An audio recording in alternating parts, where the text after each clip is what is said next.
aujourd'hui je vous retrouve dans une vidéo pour vous parler de ce que je pourrais appeler une journée classique avec mon bébé. Même si effectivement mon bébé a son propre rythme, c'était une idée que je trouvais bonne pour vous aider. Donc ce qui se passe le matin, c'est que vers 8 h à peu près, bébé se réveille, donc moi aussi je me prépare et ensuite je vais l'habiller. Donc je lui change la couche avec soin, je lui enlève les pyjamas, je vérifie. En général il fait caca il prépare son caca depuis 6 h, donc je l'habille et puis je passe un petit peu de moments à parler avec lui. Et ensuite je lui mets ces petites gouttes de vitamine K qui sont apparemment essentielles jusqu'à 6 mois, il me semble, 18 mois même. Après je pense que j'arrêterai vers 6 mois puisqu'il est allaité de toute façon, donc je pense qu'il est bien protégé contre les maladies. Donc ensuite je le parfume un petit peu d'eau parfumante que j'aime bien, avec de pchit, et je lui nettoie le nez en général parce que le soir c'est difficile de coucher, donc en général il pleure beaucoup et est encombré la nuit. Ensuite je le dépose dans son berceau pour pouvoir mettre l'écharpe de portage parce que mon bébé est un bébé qui adore être contenu. Donc si vous ne connaissez pas, c'est une écharpe sans nœud de la marque Chihuahuita. Je peux pas passer une journée sans. C'est super pratique, donc j'en ai pris 2 modèles, un en beige que vous pouvez voir sur la gauche et un en violet qui venait d'arriver, enfin prune, qui venait d'arriver il y a 2 jours. Donc voilà, j'installe les 2 pans. Donc c'est très facile à faire, donc là c'est en accéléré mais vous verrez qu'en réalité c'est très facile. Et c'est que 26 € sur Amazon, donc c'est le petit bon plan dont je vous parle, pour celles qui ont un peu peur des nœuds. Donc je reprends bébé qui s'est un petit peu amusé avec son mobile. Et je l'installe. Bon là c'est en mode rapide, donc vous devez vous dire mais elle est en train de lui casser les jambes. Mais en réalité c'est vraiment pas très facile de se filmer en même temps et de mettre bébé dans l'écharpe. Beaucoup plus difficile que ce que je pensais. Donc là, une fois que bébé est installé, on se dirige vers la cuisine pour que maman puisse faire son petit déjeuner et aussi pour occuper un petit peu bébé. Ça dépend des matins, parfois on va promener Kira, mais là ce matin c'est papa qui s'en est chargé. Donc maman va pouvoir se faire son petit café, enfin son petit chocolat chaud.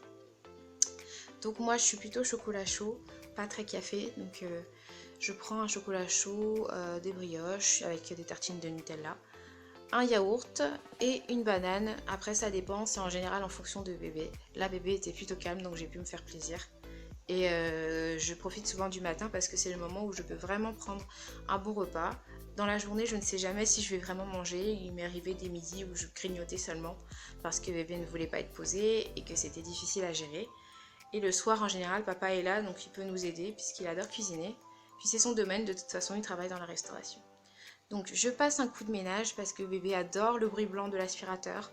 Le vrai aspirateur, pas celui qu'on peut trouver sur YouTube. Et lorsque c'est terminé, je m'installe avec bébé qui est normalement endormi. En principe, bébé s'endort très rapidement lorsque je passe au ménage le matin. J'enlève l'écharpe de portage et je m'installe avec bébé. Donc j'allume la télé, j'attends de voir s'il dort bien et ensuite je me mets devant une série. Donc là en ce moment sur Netflix, je regardais une série qui s'appelait Mindhunter sur les tueurs en série et je la trouvais super intéressante, seulement j'ai terminé la saison 2. Donc je cherche de nouvelles choses à regarder sur Netflix. Ensuite, donc bébé se réveille assez souvent, rapidement, hein, il dort peut-être 30 minutes ou 1 heure. Et donc là j'en profite pour essayer de l'éveiller un maximum, de jouer avec lui parce que le matin il est beaucoup plus cool quand il a redormi après sa sieste. Donc on peut essayer d'un peu jouer. Ce qu'il préfère c'est quand même gazouiller avec maman. Mais j'essaye aussi de le stimuler autrement avec des contrastes, des couleurs, en essayant d'utiliser son tapis. Et là je l'ai mis à l'envers parce qu'il préfère visiblement cette position. En dessous il y a un jouet qui fait du bruit, un peu comme du bruit froissé, de papier froissé. Il aime bien taper dedans avec ses pieds. Donc voilà, j'essaye de le stimuler un maximum. Ensuite, bébé a faim en général, donc je l'installe pour le faire téter. Donc après avoir bien joué et être bien stimulé, il a toujours un peu faim.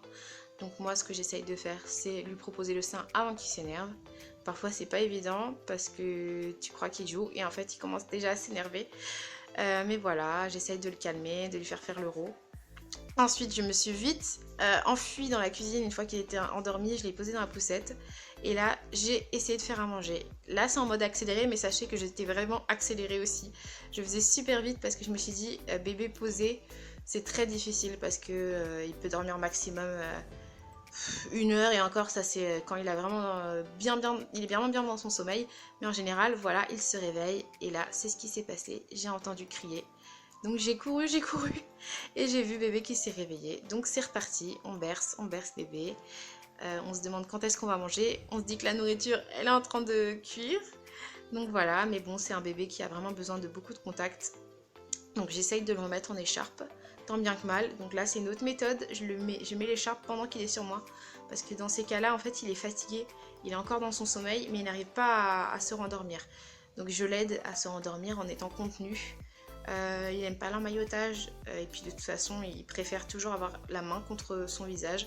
Donc bah, j'essaye de l'aider comme je peux à se rendormir et pas couper sa boucle de sommeil.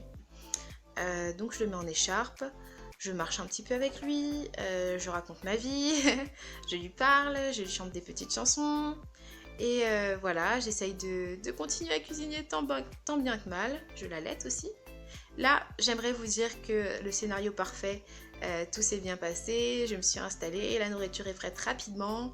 Bébé, après avoir tété, il était calme. Mais malheureusement, ça ne s'est pas passé comme ça. Ça a été beaucoup plus long que ça. J'ai pris des risques, entre guillemets, puisque cuisiner avec un bébé en portage, c'est pas conseillé. Donc, j'ai fait tomber des choses.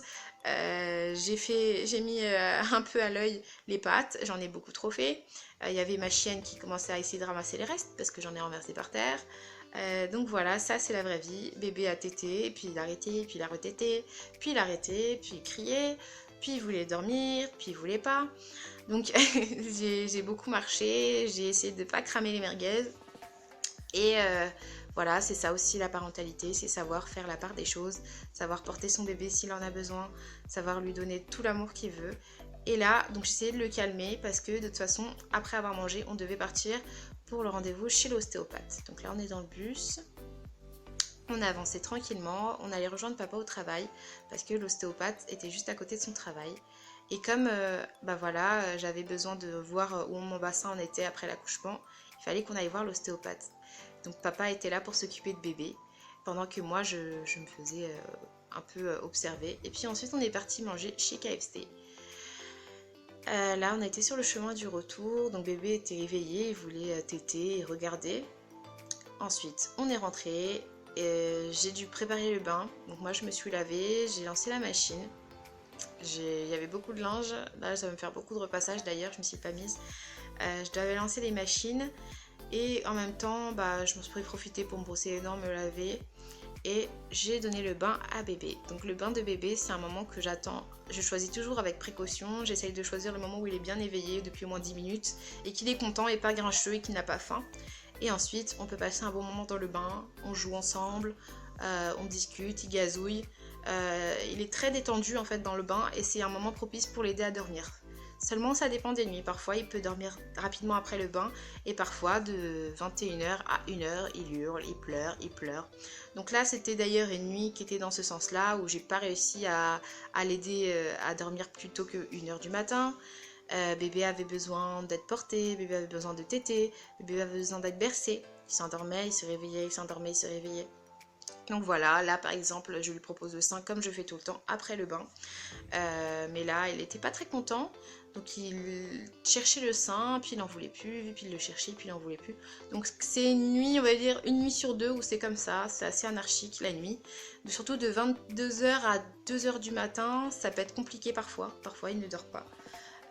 Certes, ensuite il va dormir jusqu'à 10h avec des tétés à moitié endormi, mais c'est souvent compliqué de trouver le rythme qu'il lui faut.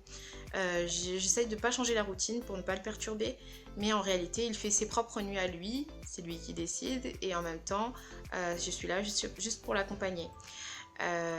Voilà, dans cette vidéo vous avez vu que je l'ai souvent porté, je ne l'ai pas souvent posé, mais je suis en train d'essayer puisqu'il va aller à la crèche dans un mois. Je suis en train d'essayer de l'habituer à la sieste dans sa chambre, dans son lit. Ça me fait du mal à moi, ça lui fait un petit peu du mal à lui parce qu'il se réveille et il crie. Mais j'essaye de faire en sorte que l'adaptation à la crèche soit la moins difficile pour lui. Donc bah, la journée, à partir de 10h, j'essaye de poser un maximum, au moins 2-3 fois dans sa chambre pour les siestes. Donc là, vous n'aurez pas d'image de toute la nuit parce que la nuit a été anarchique, comme je vous ai dit. Ce sera les dernières images que vous allez voir. Bébé s'est endormi vers minuit 30. Et là, ce sont les images de quand j'ai essayé de le mettre à la sieste. Donc les images du lendemain. Je vous fais de gros bisous, c'est la fin de cette vidéo et à très vite pour une nouvelle vidéo.